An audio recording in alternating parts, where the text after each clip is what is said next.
ம் தம்பி பழுக்க காய்ச்சி தம்பி பழுக்க காய்ச்சி கும்பிட்டு வச்சு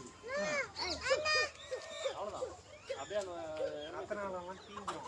ரத்தம் வர வழியெல்லாம் அப்படியே தீஞ்சி சீலாயிடும். ரத்தம் வெளியே வராது, மேற்கொண்டு ரத்தம் வெளியே வராது. வாங்கிக்கப்பா முடிச்சாங்க வேலை முடிஞ்சிச்சு. வேலை இருந்தா தூக்கி கிளம்புறோம். நாடு நம்ம வச்சுக்கிறாரு.